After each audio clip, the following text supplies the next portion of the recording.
Olá e seja muito bem-vindo ao canal do Gabi. Antes de começar, eu quero te lembrar de deixar o seu like, de se inscrever no canal e de ativar o sininho para receber notificação de quando tiver vídeo novo. Friends don't lie!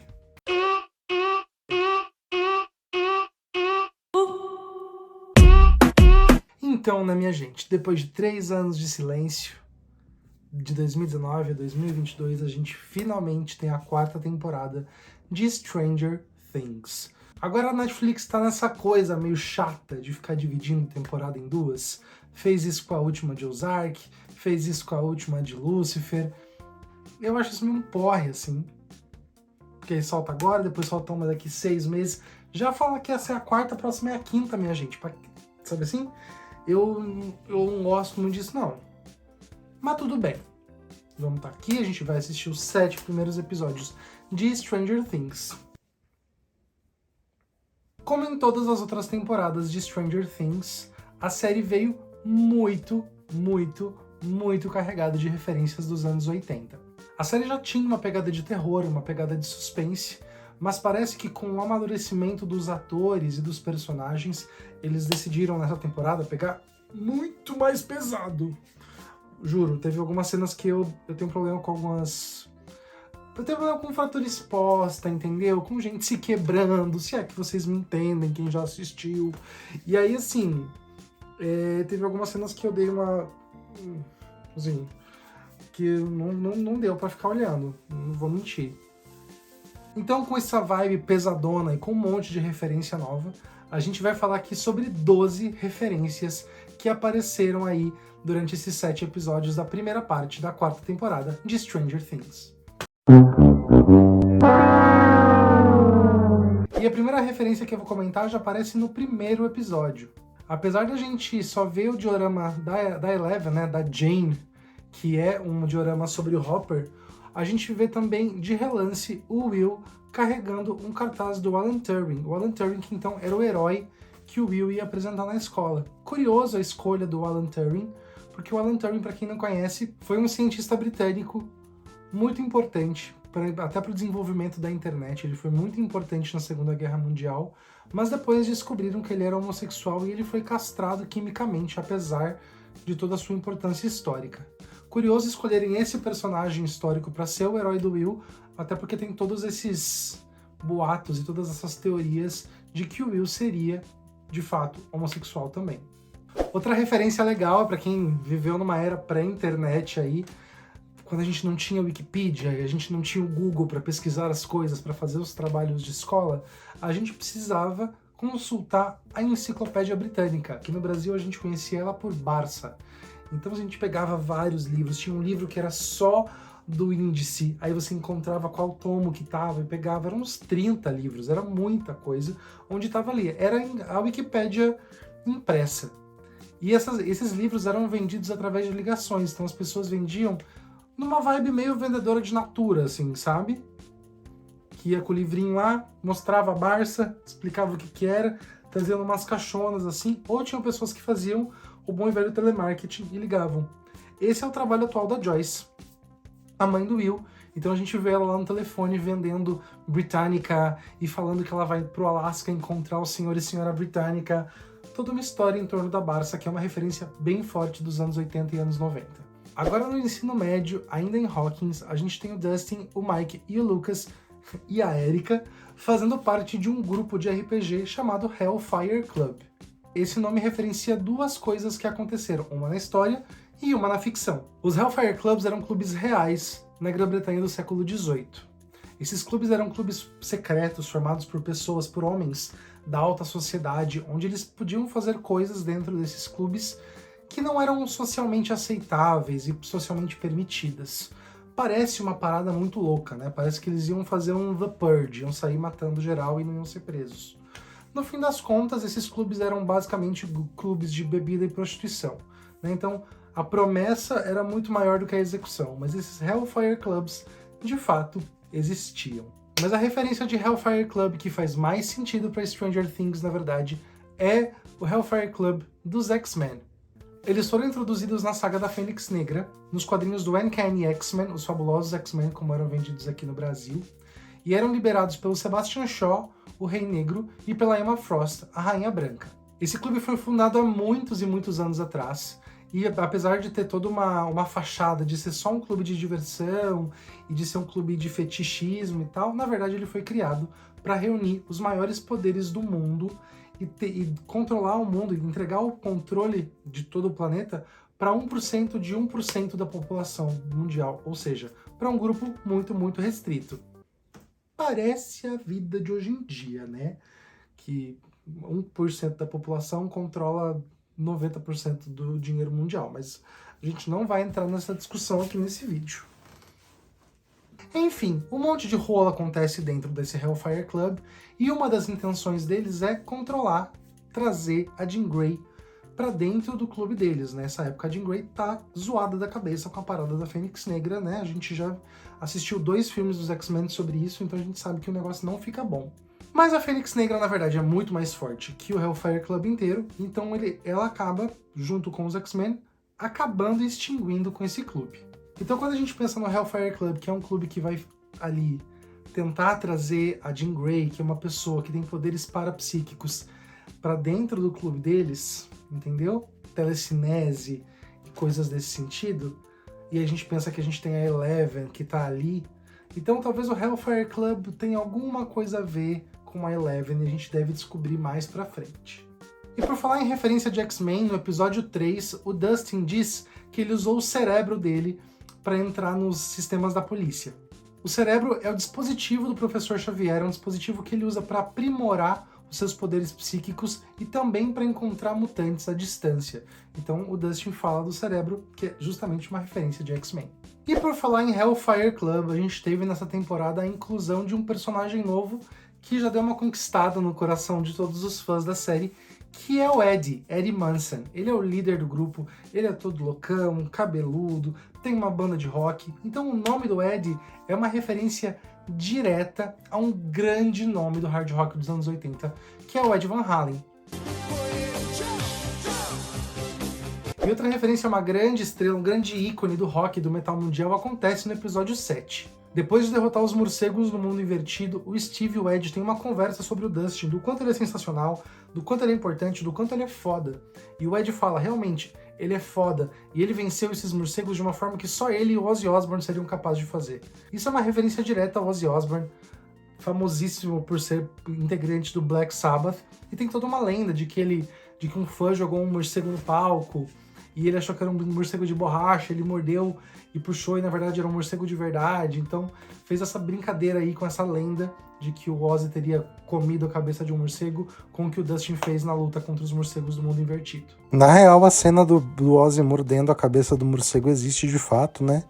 O que ninguém sabe é se foi intencional ou se foi sem querer. Ele disse numa entrevista que foi sem querer, mas na época, muito louco de droga, vai saber, né, se ele realmente quis morder a cabeça do morcego. Agora fala um pouco sobre referências de obras de ficção não tão pesadas que são colocadas dentro de Stranger Things. Já no episódio 2, na manhã seguinte, depois que eles ganham um jogo de basquete, que eles tiveram toda uma festa, o Jason tá sentado e todo mundo tá querendo ir atrás para descobrir quem foi assassinado, o que aconteceu. O Jason fala, não vou sair daqui, eu quero assistir Thundercats. Quem lembra de Thundercats, da Visão Além do Alcance? Espada Justiceira, velha visão além do alcance. Era uma animação sensacional, onde a gente tinha vários heróis felinos, que tinham espadas, e era muito legal, eu lembro de assistir quando eu era criança. Teve um remake nos anos 2000, 2010, mas eu não cheguei a ver nada sobre ele. Eu lembro mesmo um pouco de quando eu era criança. No episódio 5, o Dustin fala pro Steve, o mundo está cheio de coisas óbvias que ninguém observa. Isso é uma citação de Sherlock Holmes, que teve uma série muito famosa que começou pela ITV em 1984. Então, o Dustin ou era muito fã da série, ou lia os livros do Arthur Conan Doyle. O que a gente sabe é que tem uma citação óbvia a Sherlock Holmes no episódio 5. O Ed também, fazendo mais uma citação, sendo mais uma vez importante para a temporada, faz uma citação a Senhor dos Anéis. Quando eles falam do plano deles de irem até o mundo invertido para lutar contra Vecna, o Ed fala assim, que eles vão caminhar como se eles estivessem caminhando para Mordor. Isso é uma referência a Senhor dos Anéis, que eles têm que caminhar até Mordor para justamente vencer, lutar contra Sauron, jogar o anel no vulcão, destruir aquilo para sempre. Naquela época os filmes do Senhor dos Anéis ainda não existiam, mas os livros já existiam e também havia a animação de Senhor dos Anéis, que pouca gente conhece, mas existiu e foi bem importante para a época. I don't like the looks of things at all. Pretty hopeless, I call it. Yes, and these dark armies are not only of orcs, there are men too. Agora chegando nos filmes de terror, a gente tem 3 citações, 3 referências bem importantes a filmes de terror em Stranger Things, temporada 4. A primeira que eu vou mencionar é uma cena onde a Eleven tá lá, existindo, aí chega uma galera que sempre tratou ela mal e diz que é amiga dela e chama ela pra andar junto no ringue de patins, quando de repente fazem um círculo, começam a humilhar ela, a falar um monte de coisa pra ela e jogam um líquido nela e ela fica toda suja. Essa cena é uma referência clara a Carrie, do Stephen King.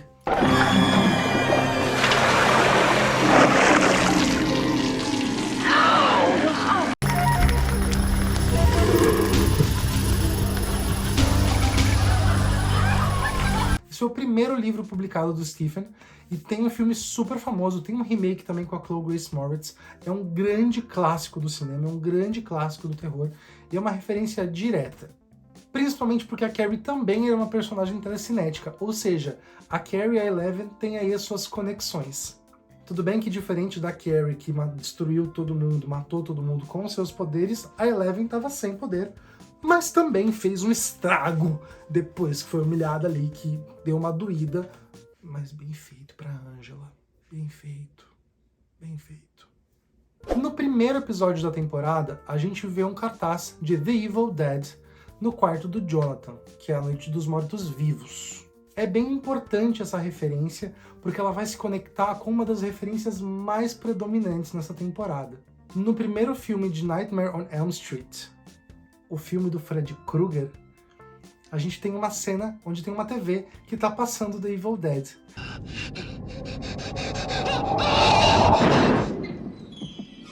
Então tem essa conexão, eles têm essas trocas entre o Wes Craven e o Sam Raimi. E por que eu falei que essa referência era muito importante?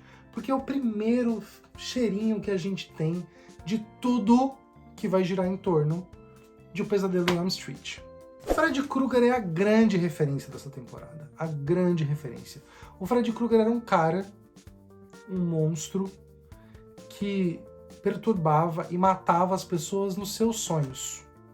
É exatamente isso que o Vecna, que é o vilão da 4ª temporada, faz. Então é uma referência muito direta. A questão dele ser todo deformado, a questão dele ter esse mundo dos sonhos todo perturbado, até ter essa questão da música, que se a forma de você se salvar do Vecna é ouvindo a música. O Freddy Krueger tinha as suas músicas, não era uma coisa boa, né? Você não se salvava do Freddy com música, mas tinha a questão da música, dos sons do outro lado, no mundo dos sonhos do Fred também. Então essa conexão é super, super forte. A referência é tão direta, tão escrachada, que a primeira vítima do Vecna, que na verdade é considerado um culpado, que é o Victor Creel, é interpretado pelo Robert Englund, ninguém mais, ninguém menos que o ator que faz o Freddy Krueger. Então assim, a referência é óbvia, é muito bem feita, é muito legal, inclusive revive aí um grande personagem, uma grande saga do cinema para quem nunca assistiu. Então é até para gerar uma curiosidade para ir assistir todos os filmes do Freddy Krueger, menos Fred vs Jason, gente, pode pular isso, que esse é ruim. Confia, esse é ruim pra caramba. Meu Deus. A última referência que eu vou comentar aqui é uma referência um pouco mais sociopolítica, um pouco mais histórica, que acontece na série, que é justamente a demonização dos jogos que a gente vê em Stranger Things. Nos anos 80 aconteceu uma grande perseguição a jogadores de RPG, principalmente de Dungeons and Dragons, dizendo que quem participava desses jogos, quem participava desses grupos, tinha pacto com o capeta, se perdia no personagem, confundia o jogo com a realidade. Então houve uma grande realmente perseguição a esses jovens que só queriam se divertir e jogar um jogo. A gente vê inclusive que é a culpabilidade imediata do Ed em relação à morte da Chrissy só porque ele fazia parte desse clube e só porque ele ouvia um estilo X de música. Então todos esses preconceitos que se criavam em cima de alguns estereótipos que o Ed atendia. E aí também tem o outro lado, né, das pessoas que são de bem e que vão lutar contra isso. Você vê que eles são muito mais brutais e muito mais violentos e muito menos abertos ao diálogo do que os participantes desses grupos, que é aquela cena onde o pessoal do basquete vai no ensaio da banda do Ed e agride eles, e é uma cena horrorosa, assim, na minha opinião, porque mostra uma intolerância acima da média. A gente pode fazer paralelo com isso em relação a muitas coisas. Primeiro, em relação a essa demonização constante de jogos, de filmes, de séries, de vários produtos midiáticos que aconteceram durante os anos. Eu consigo lembrar de vários. Teve a demonização do Pokémon nos anos 90, a gente teve a demonização do Yu-Gi-Oh! No comecinho dos anos 2000, a gente teve a demonização de quem jogava tipo Counter-Strike e esses outros jogos de tiro que eu já não sei o nome, porque são essas pessoas que vão nas escolas atirar nos coleguinhas. Então a gente teve várias dessas demonizações, várias dessas culpabilizações em cima de produtos midiáticos, sendo que, honestamente, é um absurdo. E também a gente tem toda essa questão de, quando eu não conheço algo, quando eu não entendo algo, eu quero erradicá-lo da forma mais brutal possível.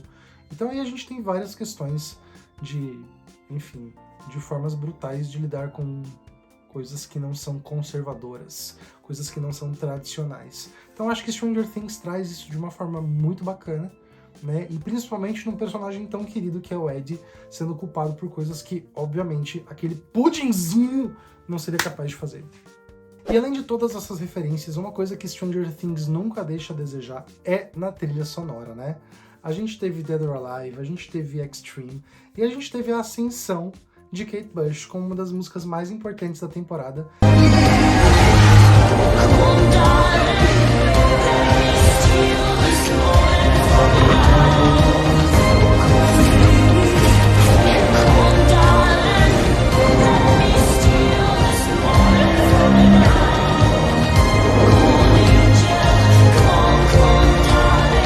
Que é Running Up That Hill.